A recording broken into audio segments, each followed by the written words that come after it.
नमस्कार, मैं हूं आपके साथ अनुष्का और आप देख रहे हैं आज अभी तक। दल बदलू, जी हां, आपसे मतलब जनता से है कि आप इस बात की भली भांति जान लो कि मोदी की गारंटी के कारण कितने लोगों का हृदय परिवर्तन हो रहा है। ऐसा नहीं है, दरअसल ये वो स्वार्थी लोग हैं जो समय आने पर फिर से हृदय परिवर्तन की कहानी सुनाकर फिर किसी तीसरी पार्टी में शामिल हो जाएंगे। उसका सबसे बड़ा कारण है कि इन लोगों का मुख्य उद्देश्य मौका पाकर चौका मारने का होता है। ये गद्दारों की परमानेंट श्रेणी में आते हैं। इनका खुद का कोई वजूद नहीं है। इसका एक ही काम, अपना काम बनता, भाड़ में जाए जनता। इनके पास ना तो कोई विजन है और ना ही ये शिक्षित है, तो इनका किसी पार्टी में आने जाने से कोई फर्क नहीं पड़ता। अब इंदौर की घटना सबसे ज्यादा उदाहरण है। बाप बड़ा ना भैया, सबसे बड़ा रुपया। रही बात राहुल गांधी की, तो वो तो चांदी की चम्मच लेकर पैदा हुए राजकुमार हैं, जिन्हें गरीबी की बातें करना अच्छा लगता है। वो ना तो इसे जानते हैं और ना ही महसूस कर सकते हैं।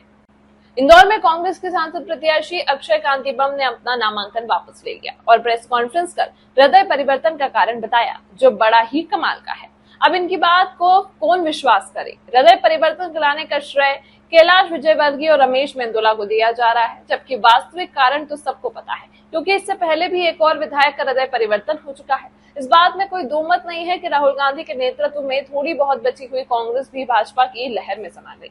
परिवारवाद के चलते वर्षों पुरानी कांग्रेस का अंत बड़ा हास्यास्पद स्थिति में हो रहा है। जो लोग सालों से कांग्रेस की आड़ में भ्रष्टाचार कर रहे थे, वो सभी प्रकार के लोग हैं। व्यापारी होंगे तो टैक्स चोरी, अफसर होगा तो रिश्वतखोरी, नेता होगा तो घापले घोटाले, सभी का मोदी की गारंटी के सामने हृदय परिवर्तन हो गया। परंतु ये इनकी गलतफहमी है कि भाजपा में शामिल होने पर इनको बख्श दिया जाएगा। मोदी ने कहा है, देश का जो लूटा है वो तो वापस करना पड़ेगा, चाहे सोनिया हो, राहुल हो या प्रियंका या फिर इनके अनुयायी। और ये डर इनकी बातों से झलकता है। मैंने अपना फॉर्म सुबह 11 बजे उठाया और आपसे मुखातिब होने इस समय पर आया, तो इसके लिए आप सबसे क्षमा याचना करता हूँ। राष्ट्र हित की जागृति के लिए, देश प्रेम के संभाव के लिए, हमारे सनातन धर्म के पूरे विश्व में प्रचार के लिए, एक संपूर्ण और अच्छा श्रेष्ठ भारत के लिए, हर वर्ग के विकास के लिए और समाज के, हमारा जो सनातन धर्म है उसके जो ध्वजारोहक है हमारे आदरणीय नरेंद्र मोदी जी के नेतृत्व में एक भारत श्रेष्ठ भारत के लिए बस थोड़ा सा रास्ता बदला है। जिस रास्ते पे राष्ट्रभक्ति के लोग हैं, जिस रास्ते पे स्वयं के लोग हैं, जिस रास्ते पे दलित लोग हैं, जिस रास्ते पे पिछड़ों के लोग हैं, जिस रास्ते पे जैनी है, बस अब उन सबके साथ चलना शुरू करा है और मंजिल की ओर अग्रसर। मैं जैसा आपसे अनुरोध कर रहा हूँ कि ये फिनोमा देश ने पहले 10 साल में मोदी के नए भारत में देखा है, न्यू इंडिया में देखा, अच्छे दिन में देखा है। इससे पहले ऐसा नहीं होता था। ज्यादा से ज्यादा बूथ कैप्चरिंग होती थी, बूथ पे झगड़े होते थे। अभी इन्होंने पूरे प्रत्याशी का हरण किया है, जैसे सीता का हरण रावण ने किया था। ये वैसी ही परिस्थिति है। आप इसको गंभीरता से नहीं लोगे, इसलिए कि आज आपको महसूस नहीं हो रहा है। जिस दिन महसूस होगा उस दिन आपको लगेगा कि ये कितना बड़ा कांड, ये देश की संस्कृति, सभ्यता, लोकतंत्र, मर्यादा के लिए भारतीय जनता पार्टी और खासकर नरेंद्र मोदी के राज में होने लगा। तो मैं आप सबसे अनुरोध ये करता हूँ, हमने अपनी बात पूरी कही है और जो रणनीति आगे की होगी उस पर हम आपको कल तक पूरी बात। मुझे लगता है आज का दिन हम लोगों को एक ब्लैक डे के रूप में मनाना चाहिए। जो भी हुआ बड़ी ही शर्मनाक हरकत की है जो हमारे कैंडिडेट थे, ये अक्षय बम जी, जिनके लिए हमने सारी दूर मीटिंगें ली, इतनी मेहनत करी, घर घर गए, लोगों से बोला भाई कांग्रेस को वोट दीजिए, और सेनापति ने बिना लड़े ही हथियार डाल दिए। अब ये जो हुआ है, एक इंदौर हमारा पूरे हिंदुस्तान की शान है, हर बार नंबर 1 आता है और इतना पूरी एक पहचान बनाई है इंदौर ने, और इंदौर में इस तरह की घटना हुई है। बड़ा ही मुझे तो अजीब सा लगा है ये चीज सुन के। कम से कम आप लड़ते तो सही, जो भी होता, हार जीत दो चीज होती है कि आप हम वोट दिलवाते, जो भी होता, आप पहले ही बिना लड़े ही शहीद हो गए।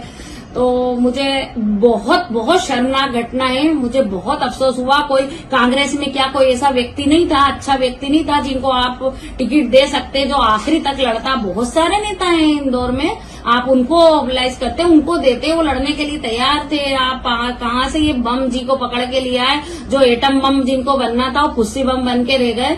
और पता नहीं कुछ तो मजबूरी होगी इनकी, यूं तो वैसे तो कोई बेवफा नहीं होता, अल्लाह जाने। और फिर उसके ऊपर हमें चिढ़ाने के लिए सेल्फी ले लेके और दिखा रहे हैं, पता नहीं क्या दिखाना चाह रहे हैं दुनिया को ये। और कांग्रेसी जो हमारे साथी हैं उनका भी और मनोबल गिरा। ऐसे लोगों को मत दिया कीजिए टिकट। मैं हाथ जोड़ के विनती करती हूँ। वापस ले लेगा। और मैंने टिकट ताकत से मांगा था कि इससे अच्छा चुनाव लड़ूंगा, मगर पैसे को देखते हुए हमारे कांग्रेस के नेताओं ने टिकट दिया। क्यों दिया उसको?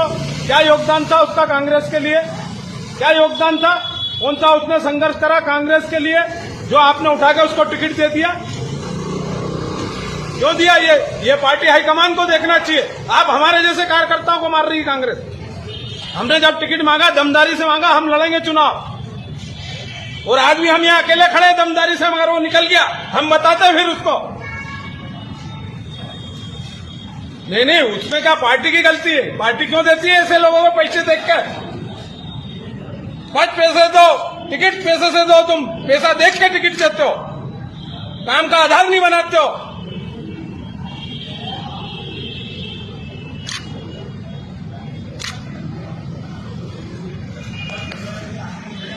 सोचना चाहिए था।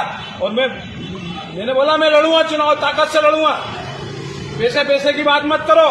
काम कार्यकर्ता काम करेगा मेरे लिए, ताकत से हर गली मोहल्ले में निकलेगा कांग्रेस का कार्यकर्ता। क्या मालूम कहाँ है? मैं तो कलेक्टर में हूँ यहाँ पे। मैं पहुंचा, मेरे को खबर लगी, मेरे को खबर थी, मगर वो उसके पहले निकल गया। क्यों देते हो? अरे आप हाँ, देखो जी भर के अपना ही है और अपने ही वोट से बने हैं बड़े बड़े पुल देश भर में। हमारी लाइफ तो निकल गई बेटा। हमारे टाइम तो अटकाना, फटकाना, लटकाना यही कल्चर होता था। पर तुम लोगों के लिए बड़े काम करने वाला बैठा है। सिर्फ 10 साल की स्पीड देख लो। अटल सेतु से अटल टनल देख लो, चिनाब ब्रिज से बोगीबिल ब्रिज देख लो। और इतना करके भी मोदी जी कहते हैं ये तो अभी ट्रेलर है। हमारे सपने पूरा करने की गारंटी मोदी जी की, तो उनको जिताने की गारंटी किसकी? हम बाप बेटी की। कमल का बटन दबाएं, भाजपा को जिताएं। तमाम महत्वपूर्ण खबरों के लिए देखते रहिए आज अभी तक।